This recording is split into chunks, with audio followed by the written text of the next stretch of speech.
No vídeo passado, nós discutimos o modelo com expectativas e falamos de expectativas racionais. Fizemos um modelinho com uma estrutura de expectativa racional e chegamos à conclusão sobre política monetária e o impacto da política monetária na economia. Em particular, nós vimos que tem uma diferença entre a política monetária esperada e a não esperada.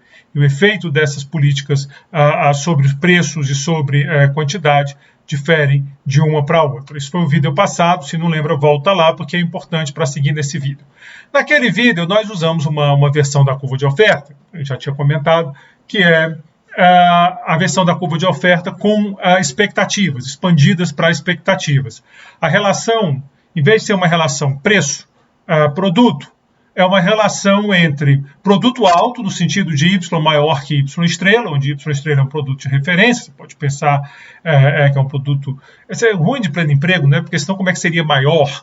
Abre esse tipo de questionamento, mas você pode pensar alguma coisa assim, pleno emprego naquele sentido, tem um desemprego friccional, que ele pode diminuir em algumas circunstâncias, mas aquele de equilíbrio, digamos assim. E o nível, então a relação fica entre esse produto alto com o nível de preço maior do que o esperado, P maior que PE. Então você tem essa relação, né? Naquela curva que nós usávamos no vídeo passado, a curva de oferta fazia essa relação. Bom, uma explicação para essa relação, talvez a explicação de referência, existem outras, que fique claro, não é a única, ela foi oferecida pelo Robert Lucas, talvez o grande macroeconomista aí do último quarto do século XX, liderou a revolução das expectativas racionais, prêmio Nobel, de uma equipe brilhante com Sargent, com Prescott, com Kydland. Todos ganharam o prêmio Nobel, mas o Lucas claramente tem essa posição de destaque. Artigos em várias áreas, artigos que mudaram a maneira de pensar a macroeconomia, e essa leitura da curva de oferta é um desses artigos clássicos do Lucas. Esse artigo muitas vezes é chamado de modelo das ilhas do Lucas, vocês vão encontrar essa expressão, mas vamos ver por quê durante a nossa apresentação.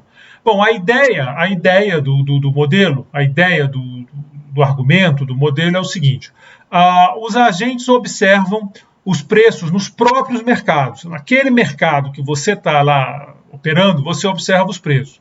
Agora, ele não tem uma noção de todos os preços, uma noção geral do que está acontecendo. Então, você nunca sabe com certeza se o preço está alto por conta de um movimento da demanda pelo produto ou se resulta de um aumento do nível geral de preços. Então, é como a informação é imperfeita nesse modelo. Você não tem informação sobre tudo.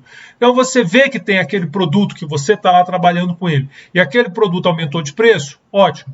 Isso aconteceu porque teve algum choque, esse produto passou a ser mais demandado, as pessoas querem mais desse produto e, portanto, é mais do que natural que os preços aumentem, ou é um aumento geral de preços que está afetando também esse produto. Então, essa é a questão, né? Quer dizer, a gasolina está mais cara.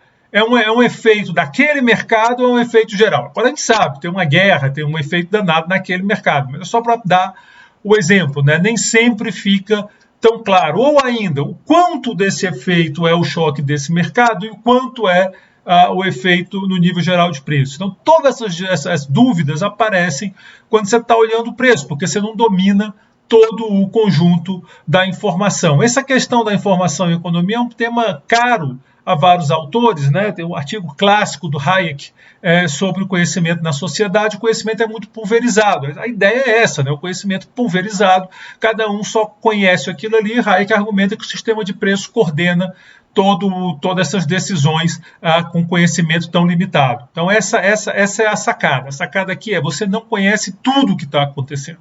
Não conhece tudo, você conhece só um pedaço, e aí você fica com dúvida quando você vê um fenômeno. O que é isso? É um aumento do preço? Porque houve um motivo real para isso? Aqui a gente vai pensar em termos de demanda, ou é um aumento de preços devido a um aumento do nível geral, um processo inflacionário? Um aumento de preço por conta do aumento da demanda pelo produto deve induzir o aumento de quantidade, né? Isso aí é a oferta e demanda de mercado. Então, o mercado se equilibra e isso deve induzir esse aumento de quantidade. Agora, um aumento do nível geral de preços, esse, em tese, não deve afetar a quantidade, porque o preço relativo não está mudando. Vocês viram em microeconomia que quem decide o quanto você vai comprar de um bem ou serviço é o preço relativo. Se você tem um aumento geral, os preços estão subindo juntos, não tem por que mudar as decisões reais da economia. Agora, se é um aumento de preço relativo, quer dizer, de fato o teu bem está ficando mais caro, aquele bem está ficando mais caro em relação a outro bem, o mercado vai se ajustar numa nova quantidade. Isso acontece todo dia. Se o produto aí entra na moda, as pessoas passam a querer o produto, você tem um ajuste lá no mercado, vai igualar oferta e demanda. Né? Quer dizer, teve uma época que a moda era uma pulseirinha, faz uma pulseirinha, aparece um monte de gente fazendo pulseirinha. Então aparece um artista aí, faz um sucesso danado, é o bonequinho do artista, vai ter um monte de gente produzindo e tal, você vai tendo esses equilíbrios. Agora, o Botafogo está aí com o investidor, vai que o Botafogo deslancha mesmo, né? Se o Botafogo deslanchou, aí vai uma opção de gente comprar a camisa do Botafogo, né? A torcida lá, o torcedor tem aquela camisa velha, cheira de naftalina, ele quer uma nova, sai para comprar a camisa do Botafogo, você tem um aumento de preço. Não é inflação isso, quer dizer, a gente está com um processo inflacionário, mas não precisa ter, pode estar sem nenhum processo inflacionário, isso é um efeito de demanda, as pessoas querem comprar a camisa, e aí a resposta adequada do produtor é ajustar a oferta para atender essa demanda a nível micro, né? Isso está acontecendo a nível micro, não é macro é outra história, isso é a nível micro. Esse macro a gente discutiu muito, esse negócio de como é que a oferta reage à demanda e tal, foi boa parte do curso, agora falando a nível micro. Mas pode ser uma coisa a nível macro, e aí não tem por que produzir mais camisa do Botafogo, está tudo ficando mais caro mesmo, e não vai vender mais camisa do Botafogo, não teve nada na demanda. Então essa é a ideia do Lucas. Sem clareza sobre a origem do aumento de preço, os agentes podem interpretar um aumento não esperado no nível geral de preço como um aumento na demanda pelo produto que ofertam. Não é? Como ele não tem uma noção do que está acontecendo, ele pode, a leitura do preço, né, quer dizer, aquela ideia, vem lá do Hayek, vem de antes, vem de Smith, eu tenho como um amigo meu de estudo, está em Smith, né? Mas aquela ideia de que o preço sinaliza, né? Quer dizer, porque Hayek desenhou bem assim a coisa. O preço sinaliza, você não sabe tudo que está acontecendo, você está ali meio perdido, e o preço te sinaliza, o preço te diz, isso aqui a pessoa está querendo comprar. Você produz isso que o pessoal está querendo comprar, né? Você abriu sua lojinha, faz bolinho de vários sabores, tem de limão, de morango, de chocolate. Bota para vender. Aí o preço bota no mesmo preço, você não sabe o que está acontecendo. Aí o chocolate acaba rápido, você vai ajustando o preço e isso vai passando sinal para todo mundo. Só se o preço está subindo é porque as pessoas gostam mais do bolinho de chocolate e assim por diante. Só que quando você tem esse processo inflacionário, ele pode te confundir. Você pode achar que é isso, as pessoas querem aquele bolinho, por isso que você está vendendo preço maior, mas pode não ser. Pode ser só o processo inflacionário. Você não enxerga muito bem o que é o que. Esse é o ponto desse modelo. Por isso a ideia das ilhas, né? Que é como se cada um tivesse numa ilha e tem aquela ideia daquele mercado daquela ilha. Você não tem a do todo. Então essa é por isso que fala o modelo das ilhas. É como se tivesse cada um na sua ilha com a informação da ilha e você se perde um pouco na hora de ver o geral. Bom, eu não vou fazer como está no livro do Dornbusch, eu achei que ficou meio confuso lá, não está tão legal. Então eu estou aqui usando a referência, o livro do Homer, do David Homer, Advanced Macroeconomics, que está na referência do curso, não é? Mas se você não tem o livro, não se preocupe, é só isso aqui que nós vamos discutir do livro, não precisa comprar o livro por causa disso, entendeu? Está aqui, está a discussão. Se você está com o livro do Dornbusch, é um bom livro, fica com ele, tem outros manuais muito bons também, e não precisa ir atrás. Bom, então você tem a família I produz o bem I, né? Fica fácil aqui de botar, com a função de produção QI igual a LI, ou seja, a função de produção depende só do trabalho, o pessoal gosta de Marx, brincando, só trabalho, produz, aqui não tem capital, QI igual a LI, onde QI é a produção do bem I e LI são as horas trabalhadas na família I, ou seja, uma função de produção bem simples, a gente não quer complicar isso daqui. Trabalhou 1 hora, você tem a unidade do produto. Pensa que é assim, trabalhou 2 horas, uma unidade de produto. Produtividade é a mesma, não estou botando uma AI aí para botar produtividade, senão ia complicar um pouco a discussão. Dá para fazer, mas também não estou botando capital, também dá para botar, mas ia confundir um pouco, a gente perde o foco. O foco aqui está bom demais. O consumo da família I é a renda real da família I. Então, a família I produz QI, vende por um preço PI, que é o preço do bem I, e dividido pelo nível geral de preço para dar a renda real. Então, PI, QI sobre P também é o consumo da família. Isso é um mundo muito simples esse daqui.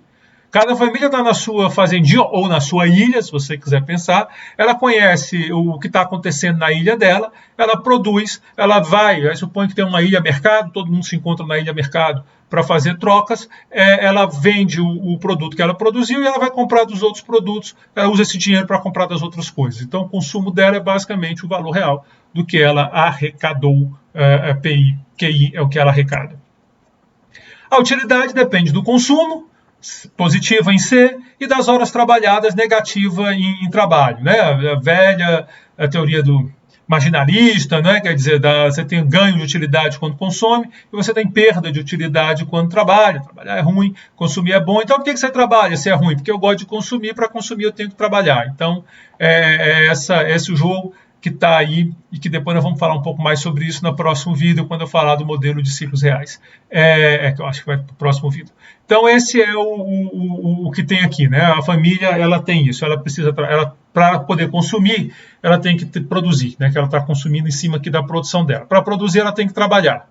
Trabalhar é ruim, consumir é bom. Então, a função utilidade está desenhada pegando essa escolha aí entre consumo e lazer, né, que é um consumo. Se você quer ter muito lazer, tudo bem, você vai ter pouco produto e vai consumir pouco. Se você quer ter pouco lazer, você vai ter mais produto e vai consumir mais. É esse o desenho que nós estamos fazendo. Bom, suponha inicialmente, né, que P é conhecido. É aquela ideia da informação perfeita, né, o equivalente da nossa previsão perfeita, só para fazer a exposição, de novo, só para fazer a exposição, só para ficar a coisa mais arrumadinha. Então, nós podemos substituir o consumo na função utilidade e maximizar em relação às horas trabalhadas. Então, pega isso daqui. QI é igual a LI, traz para cá. CI é igual a PI LI sobre P. Então, onde tem CI, bota PI LI sobre P, né? O LI está aqui, vem para cá. Essa daqui é a minha função utilidade. Deriva em relação a LI, igual a zero, e obtém as horas trabalhadas, e com isso eu vou saber o quanto vai ser produzido. Então, a condição de primeira ordem é só derivar em relação a LI, PI sobre P. O gama morre, né? O gama vem para cá e morre, LI, gama menos 1. LI, PI sobre P, 1 sobre gama menos 1. Tudo bem simplesinho, mas para pegar o essencial. A quantidade de horas que você vai trabalhar depende do preço relativo do teu produto, que é aquela ideia. Se o preço relativo tem um choque de demanda, o produto entrou na moda, isso quer dizer que PI vai subir mais do que P, porque não é a inflação que está puxando o PI. É um choque específico naquele mercado. Então, PI cresce mais do que P. PI cresce mais do que P. E a quantidade de horas que você vai trabalhar desse produto aumenta, passa a valer mais a pena trabalhar, se aumenta a quantidade produzida. Agora, isso, se PI estiver subindo mais que P. Aqui você conhece P, então você sabe o que está acontecendo. Mas o problema é que, lá no modelo mesmo, a gente não conhece P, então a gente não sabe o que está acontecendo. Esse é que é o problema. Se você tem certeza que é o PI que está subindo, é isso que você quer fazer, trabalhar mais aqui, a otimização. Nós maximizamos utilidade. Maximizar a utilidade, o que é o melhor para a família fazer para ser feliz? A família quer ser feliz, então se ela quer ser feliz, o melhor que ela faz é isso. E aí é essa decisão, e aí fica claro essa relação PI sobre P. Né? Fica claro o papel do PI sobre P. Tomando o logaritmo, só para facilitar, passo o log. Minúscula é o log da maiúscula, essa é a nossa convenção. Então agora eu vou ter que LLzinho I 1 sobre gama menos 1 PI menos P. Né? Só tomando o logaritmo aqui. Só tomando o logaritmo, esse cara vem para cá, e o logaritmo da divisão é a diferença dos logaritmos. Então fica tudo arrumadinho aqui. Desta forma, a oferta de trabalho da família e, portanto, do produto, lembre QI igual a LI, né? E o Qzinho I igual a Lzinho I, depende do preço relativo do produto, que está aqui na versão log e está aqui na versão sem ser log. Então, aqui quem achou confuso está aqui. Aqui é só passar logaritmo, insisto, que a gente chega nessa outra daqui. Então, essa é a oferta de trabalho da família e a oferta do produto QI. Sai daqui dessa maximização das famílias. Para simplificar, vamos supor uma demanda bem padrão. Demanda por I, né, micro. Essa aqui não é aquela demanda macro, não. Essa aqui é uma demanda micro, é a demanda pelo bem I. É a demanda pelo bem I. Vamos supor que a demanda pelo bem I depende da renda agregada, faz sentido, e de um choque de preferências, que eu estou chamando de ZI, que é quem vai animar as coisas aqui, né? O ZI é um choque, ele pode ser positivo, pode ser negativo, ele vai acontecer. Aí do preço relativo, sempre que é negativo, até positivo, tem um menos aqui, é negativo no preço relativo. Uma demanda bem padrão, uma demanda bem padrão. Se você fizer uma Cobb-Douglas, vai ficar mais ou menos parecido com isso. O ZI aqui é a novidade, lá no curso de micro não deve ter esse choque, mas aqui é um choque só para dizer que, porque você tem que ter choque para a gente ser surpreendido, as coisas acontecerem, né? Então, se o ZI vai para cima, a quantidade demandada sobe, é isso, é o Botafogo, chegou lá o Gringo, fez um time bom pro Botafogo, ou sei lá o que aconteceu, entrou na moda, ou sei lá, uma artista famosa, a Anitta, Pablo Vittar, chega lá e usa a determinada roupa, ela entra na moda, essa é a ideia, é esse choque de preferência. Um médico descobre que aquele alimento é mais saudável do que parecia, uma coisa desse tipo. Não é uma coisa monetária, é coisa real que desloca de fato a demanda. Suponha que Y é dado pela média dos QIs, né, só para ficar consistente, é o agregado, e P pela média dos PIs. Então, Y é QI barra, a média dos QIs, e P é igual a PI barra, né? É o nível médio de preço. Essa coisa faz sentido para fazer o macro. A demanda agregada, ela é M menos P, que sai direto da teoria quantitativa. Dá para fazer uma demanda mais sofisticada? Claro que dá. Nossa unidade 3 foi toda sobre isso. Vamos ficar com essa simplesinha porque ela pega a essência da coisa. A gente já usou esse tipo de demanda agregada outras vezes. Vamos deixar a nossa demanda agregada dada com essa cara aqui. Então, Y é igual a M menos P, é a nossa demanda agregada. E o equilíbrio em cada mercado, né? Então, o equilíbrio, agora é o equilíbrio microeconômico, é no mercado, não é macro, é micro, igual à oferta à demanda. Faz o que vocês aprenderam a fazer lá desde o começo, acho que com o Zé Guilherme, né? Que o Zé Guilherme ensinou para vocês. Acho que o Zé Guilherme, talvez alguns com o Rodrigo, seja quem for, vocês aprenderam. Então, aqui a oferta é igual a demanda, resolve, eu tenho que PI é igual a gama menos 1 sobre 1 mais zeta gama menos zeta, que multiplica Y mais ZI mais P. É só resolver isso daqui para PI. Ajeita, passa para cá, faz todas as continhas que dá esse resultado aí. Tomando as médias e considerando que o choque, a média dele é zero, quer dizer, tem dia bom, tem dia ruim, em média está zero, eu tenho que o P vai ser gama menos 1, né? O P é o P barra I, vai ser gama menos 1, cadê ele? Esse denominador, aqui fica o Y, porque esse zerou, e aqui fica o P. Então, esse é o nível de preços. A única solução aceitável aqui é Y igual a zero, né? Desde que gama é estritamente maior do que 1, esse cara não pode ser zero, então Y tem que ser zero para resolver essa equação. Se te incomoda o Y0, lembra que isso é o log, então não é zero, é 1. Então, para quem ficou incomodado com zero aí na produção. O que é importante mesmo para a gente é que ele é constante. Ele é constante, o Y é constante, ou seja, é uma oferta agregada vertical. Quando eu saio do micro com essa especificação e vou para o macro, eu gerei uma oferta agregada vertical, que é a mesma coisa que acontecia com a previsão perfeita lá no nosso modelo anterior. Aqui é conversa com a previsão perfeita, aqui é um mundo que todo mundo sabe tudo, e logo todas as previsões são perfeitas. Então, Y igual a zero é a oferta agregada vertical. O importante aqui para mim é Y é constante. Ele não vai reagir nem com M, nem com P, nem com nada desse tipo. Da demanda agregada, temos que P igual a M. Né? A demanda agregada está aqui. Se Y igual a zero, P igual a M. Então, nós temos aqui o modelo clássico. Nós temos aqui a aula anterior com previsão perfeita. Nós temos esse padrão. Esse é um padrão que vai sempre acontecendo. Se a informação está bem colocada, se as pessoas acertam, se os mercados funcionam, nós voltamos para o modelo clássico. Então, o modelo clássico é a referência de onde tudo funciona. E aí nós temos a oferta agregada.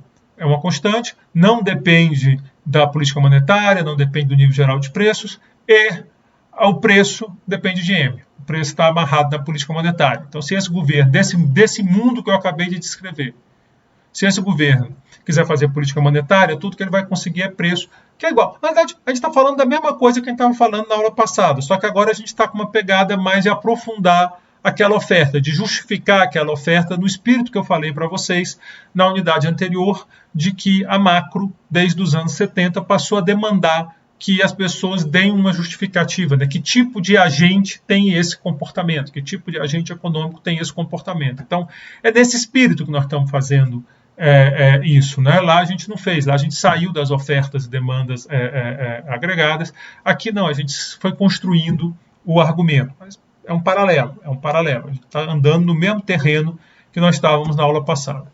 Bom, E agora vamos fazer o que nós fizemos também no vídeo passado, que é tirar esse conforto de todo mundo acertar tudo, todo mundo sabe tudo. Agora nós vamos fazer o seguinte.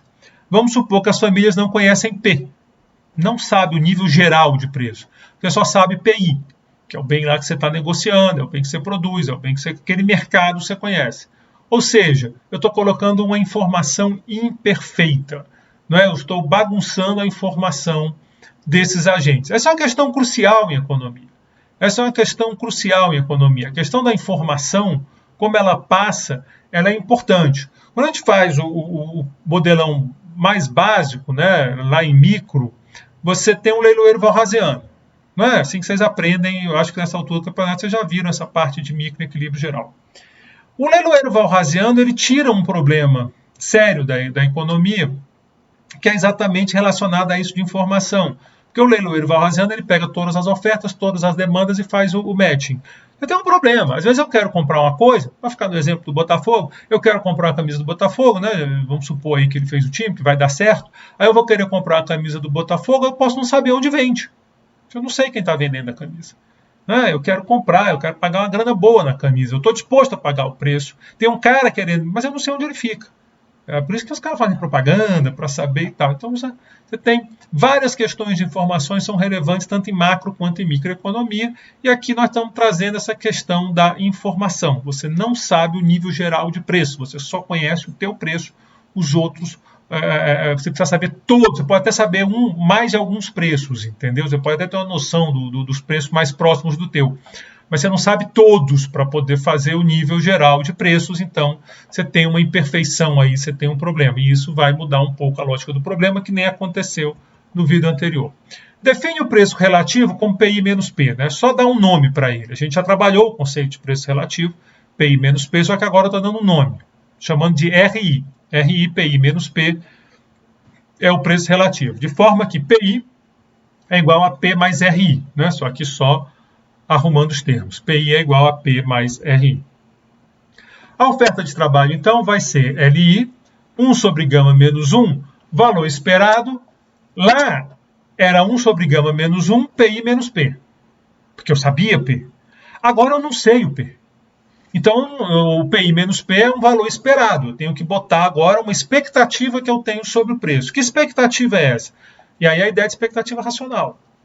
É o preço relativo, RI, né? Só rearrumei os termos, dado PI. Por que dado PI? Porque PI é a informação que eu tenho. Então, eu quero usar essa informação que eu tenho para formar minha expectativa sobre o preço relativo. Estritamente falando sobre P, que é o que eu não sei. PI eu sei. Estou botando em termos de preço relativo só para facilitar a modelagem. Então, vocês pegaram agora a sacada qual é? Eu tenho esse cara aqui, onde tinha preço relativo. Cadê? Aqui, ó. Aqui era o preço relativo. Eu escolhi o quanto trabalhar olhando isso aqui. Só que agora eu não conheço mais esse cara. Não conheço mais P. Então, o que eu vou tentar fazer? Eu vou continuar. Realmente o que me interessa é o preço relativo. Só que agora eu só tenho uma expectativa quanto a ele, um valor esperado. E essa esperança é condicional. Condicional ao quê? A informação que eu tenho. Qual é a informação que eu tenho? O meu preço. Essa é a informação que eu tenho por hipótese do modelo. Mas na realidade você tem informação. Tudo bem, aí você pensa mais informações, entendeu? Mas aqui no nosso modelinho, para apresentar a ideia, a informação é o PI. Então, é essa a expressão. Tem um valor esperado aí.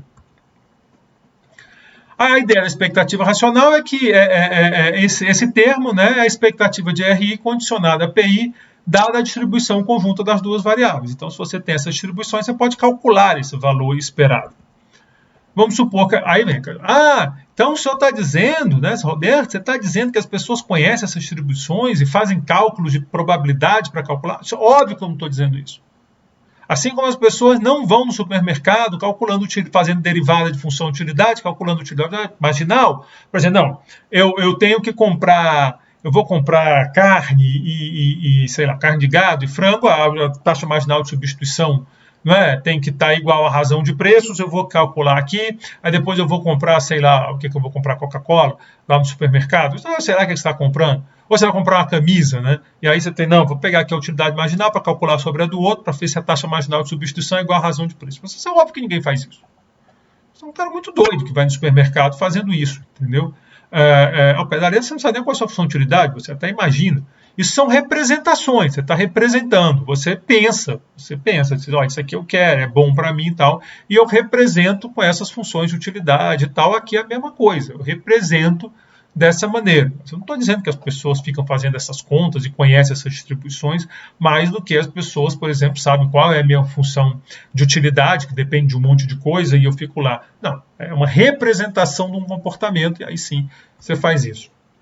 Bom, então as distribuições, eu estou botando que a política monetária, o M, né, ele tem uma distribuição normal, com média valor esperado de M, variância VM, e o Z, ele tem uma distribuição normal zero, eu já tinha feito a hipótese que o valor esperado de Z é zero, né, com variância VZ. Então são as distribuições que eu tenho. Com essas hipóteses é possível mostrar que P e RI possuem distribuição normal independentes. Eu não vou entrar muito nessa discussão, isso entra no curso de estatística, deixa lá o professor de estatística mostrar, mas soma de normal é normal, essas combinações, essas coisas de normal, geralmente dá normal, soma ponderada, quer dizer, se x e y são normais, alfa x mais beta y é normal também, e daí você tira todos esses resultados. Como PI é P mais RI, e dá para mostrar que P e RI são normais, a distribuição de PI também é normal, porque é uma soma de normais. Da estatística, nós sabemos que se duas variáveis são normalmente distribuídas independentes, como é o caso de PI e RI, a expectativa de uma é uma função linear da observação de outra, ou seja, nós podemos escrever E de RI dado PI igual a alfa mais beta PI. Se você não lembra disso, não tem muito problema. Eventualmente você vai ter que tentar lembrar dessas coisas, mas agora só segue meu raciocínio. Por favor, se você quiser uma discussão mais aprofundada sobre isso, procura o problema da extração de sinal. É disso que nós estamos fazendo, entendeu? Se alguém aqui vem da engenharia elétrica, dessas engenharias, é esse o problema da extração do sinal. O problema da extração do sinal está aqui, né? O RI é igual a PI menos P, PI eu observo, P eu não observo. Então, daqui você sai para esse problema. Então, você tem que é uma função linear da outra. No caso em questão, também mostra-se a partir da estatística, dessas fórmulas, o valor esperado de RI dado PI é essa combinação aí, que pode ser escrita como VR sobre VR mais VP, a VR é a variância de R, VP é a variância de P, PI menos E de P, PI menos E de P. Se você substituir esse resultado de novo, se você lembra lá do curso de estatística, legal, se não lembra, só segue meu raciocínio, por favor, acredita no que eu estou dizendo, ou então, depois que terminar de assistir o vídeo, vai checar, se eu tiver errado, me cobra, se tiver errado aqui é um typo, porque eu estou seguindo um livro também, tá tudo direitinho. Então esse, eu vou substituir isso então lá na minha oferta de trabalho, e agora a minha oferta de trabalho vai ser 1 sobre gama menos 1, VR sobre VR mais VP, PI menos EP. Eu vou chamar esse cara aqui de B, repara que esse termo aqui depende da variância do preço relativo e da variância do nível geral de preços, né? Tem uma combinação aí bacana, da proporção do VR sobre VR mais VP, mas eu vou chamar de B, PI menos E de P. Então, essa passa a ser a nossa oferta de trabalho.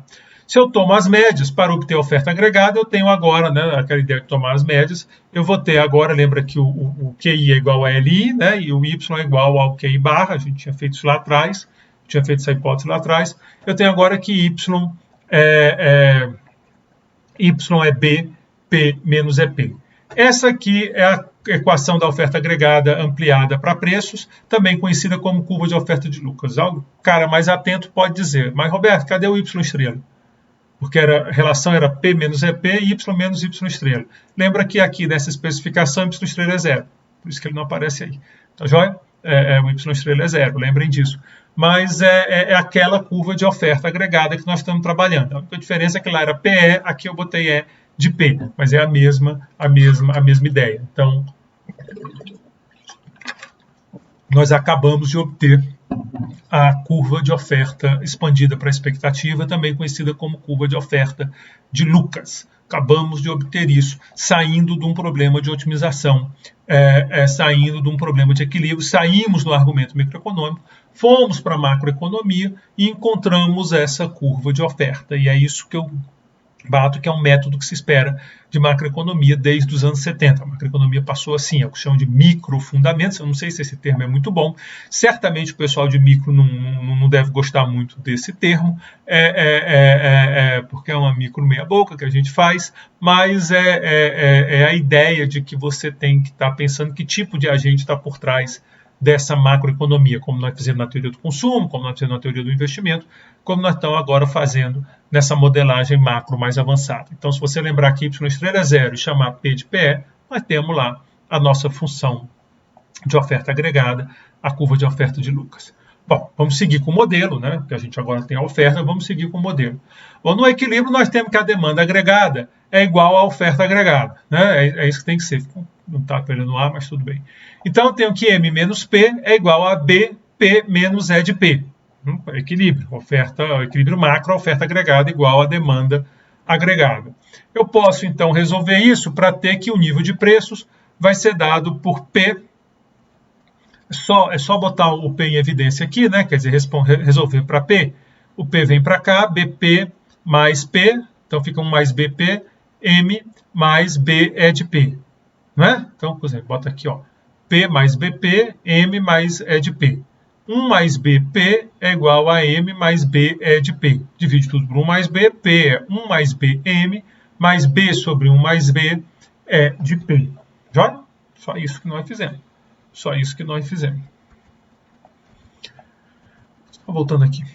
Entre as diversas vantagens de você ter a microeconomia da coisa, os parâmetros passam a ter um sentido muito melhor. Se você voltar lá, o nosso parâmetro, era um lambda. O que era aqui? Acho que era lambda que eu botava. Aqui a gente sabe que o B vem lá da função de utilidade. Da função de utilidade é o parâmetro que governa a parte do lazer, na função de utilidade, e da composição das variâncias do R e do P. Então a gente entende melhor os nossos parâmetros, né? Só para mostrar que eu tinha deixado passar batido nesse ponto. Então está aqui o P, né? O P é dado por esse cara aí. O produto, bom, eu vou pegar lá a demanda, você pode pegar a demanda e a oferta, a solução do sistema é Y menos P, é igual a M que multiplica, é M menos P, desculpa, Y é igual a M menos P, então está aqui o P resolvendo, né? Vai ficar Y é igual a B sobre 1 mais B, M, menos B sobre 1 mais B é de P. Repara que isso aqui ainda não é a solução, porque eu tenho um E de P aí dentro.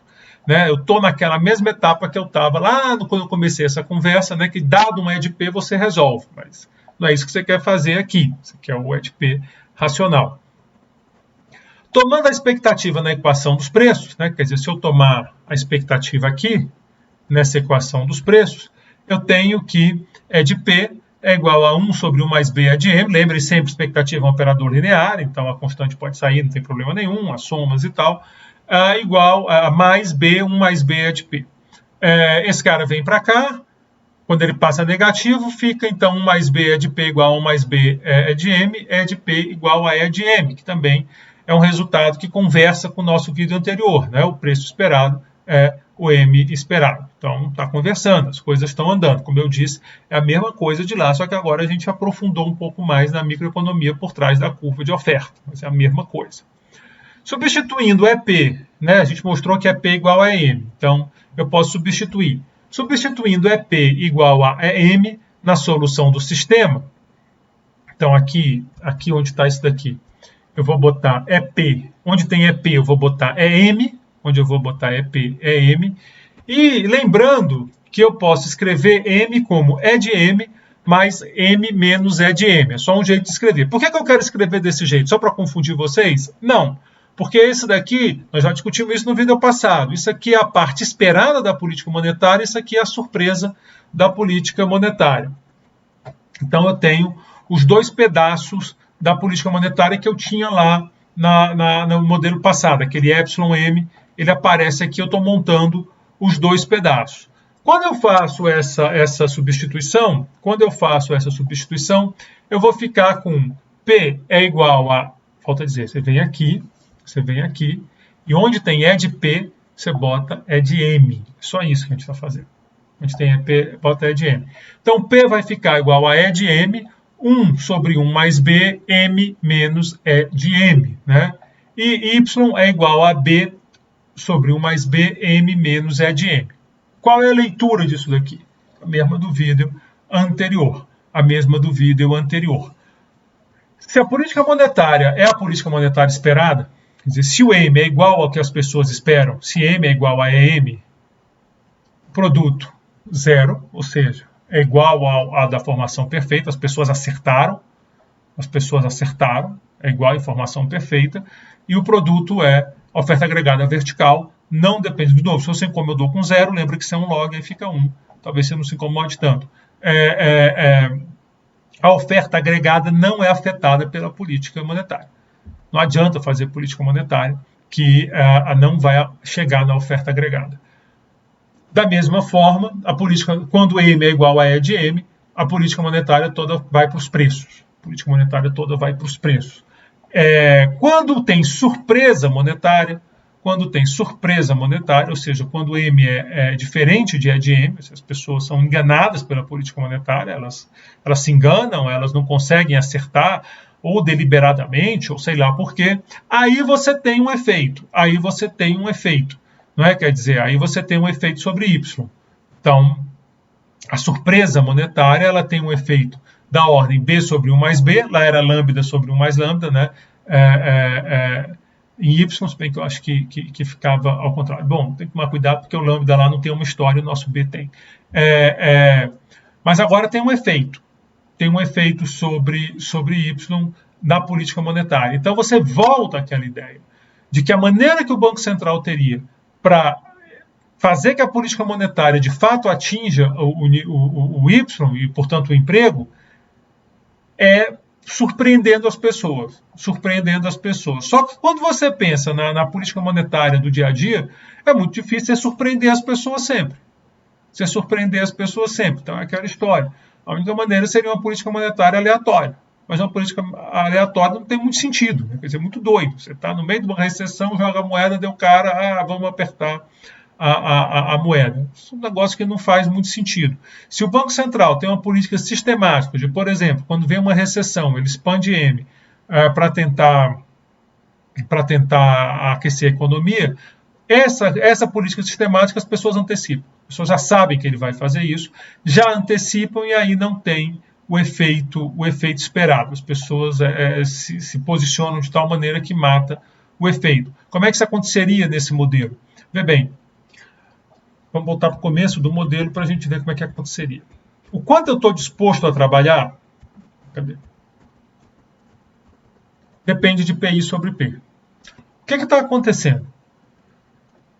Se eu estou acompanhando PI sobre P, a quantidade que eu vou trabalhar não depende da macro, depende da micro, que é o PI. Né? O PI é a micro aqui. Não depende da macro, que é o P. Depende da micro. E está tudo bem, está funcionando. É o mundo da microeconomia. O Banco Central me engana.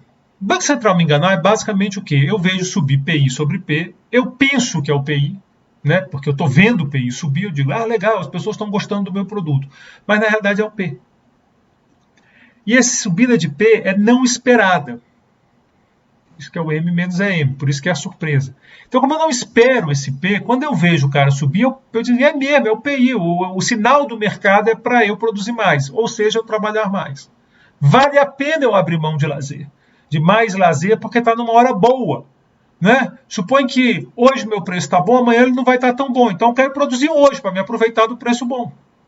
Estou vendo meu preço bom, quero produzir hoje. Entendeu? Pegando o exemplo do Botafogo de novo, eu estou animado, Botafogo está vindo notícia boa. Eu quero agora, é bom vender a camisa agora, porque vai que ano que vem o Grêmio vai embora, então não dá certo, e aí o time não é mais bom. Então está na hora de quem vende camisa do Botafogo correr para trabalhar agora, aproveitar esse momento. Só que ele está sendo enganado. Espero que os botafoguenses também não estejam sendo enganados. Aqui o cara está sendo enganado. Não é o preço dele, o sinal não é aquele que ele pensa que está vendo do mercado. O que ele está vendo é um processo inflacionário que ele não está percebendo. Ele foi enganado, ele topou trabalhar mais. Quando ele percebe que foi enganado, ele diz, não vale a pena. Por esse preço relativo, eu trabalho aquela outra quantidade de horas. Então, eu trabalho 8 horas nesse preço relativo. Eu vi subir. Eu achava que era uma resposta do meu preço, mas não era da inflação, fui trabalhar 10 horas. Quando eu vi o que eu estava fazendo, eu digo, opa, estou fazendo bobagem, volto para trabalhar 8 horas e aí aquele efeito passa. Só que, como eu não gosto eu fui enganado, eu não gosto de ser, né? Eu tive uma desutilidade aí do L à toa, o que vai acontecer? Como eu tive isso, eu vou sempre prestar atenção, deixa eu voltar, eu vou sempre prestar atenção para antecipar o que o governo está fazendo. E se o governo faz coisas sistemáticas, eu antecipo. Isso dá um resultado muito interessante, por exemplo, segundo essa abordagem do Lucas, que eu insisto não é definitiva, nada aqui é definitivo, depois você tem outras leituras, outra discussão, a coisa foi evoluindo, mas é um marco importante para fazer a ponte lá em macro 2, esse desenho dessa oferta é importante, ainda que não seja seguindo o argumento do Lucas, por exemplo, você pode ver esse mesmo argumento usando rigidez de preços, o Mankiw faz isso, o livro de introdução do Mankiw faz isso. Você tem outras maneiras de chegar lá, mas aí lá no macro 2 vocês vão ver, acho que vai ser o Manuel, professor Joia, vocês fazem lá, né? Excelente, você vai lá com o Manuel, um cara experiente, experiência de academia e de governo, o Manuel ensina para vocês essa parte, mas você já tem a base, você já tem a saída, que é a curva de oferta é ampliada para expectativas, já está aqui o brinquedo, aí vocês vão colocar outras coisas, né, para tentar pegar outros fenômenos, mas nessa visão, a curva de Phillips seria exemplo de correlação sem causalidade. Né? Você tem choques aleatórios, gera aquele efeito, mas se você tentar operar isso, vai dar errado. Aquela história, toda vida que você lava o carro, chove. Então você pensa, bom, vou acabar com a seca, vou lavar meu carro e vai chover. Aí não funciona, porque não tem causalidade nenhuma. Então, você lavou o carro, não choveu. Você, vou lavar o carro para chover. Nunca funciona. Podem testar. Podem testar. Entendeu? Toda vida que eu troco de pista, a pista que eu vou fica mais lenta. Isso acontece, é uma desgraça, todo mundo que dirige sabe disso. Mas aí você diz, não, eu quero que essa pista vá mais lenta, eu vou passar para lá. Aí não funciona.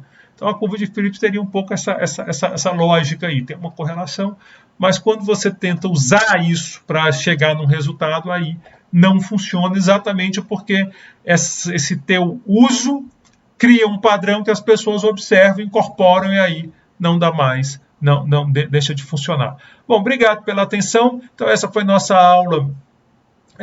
Com essa aula nós vencemos esse assunto, né? Nós tratamos do assunto do modelo de expectativa. De novo, isso aqui já é uma ponte para macro 2, macro 2 vocês vão estudar isso com muito mais cuidado. Aqui foi só a ponte, mas nós demos essa fundamentação.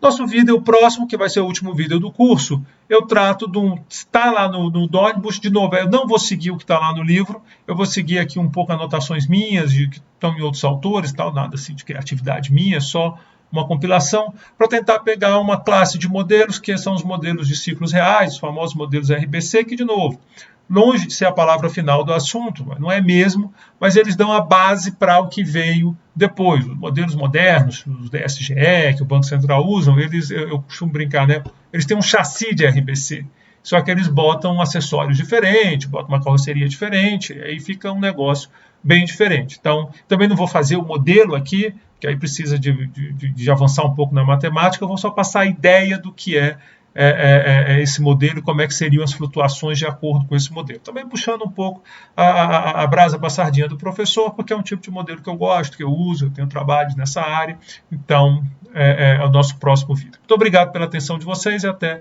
o próximo vídeo.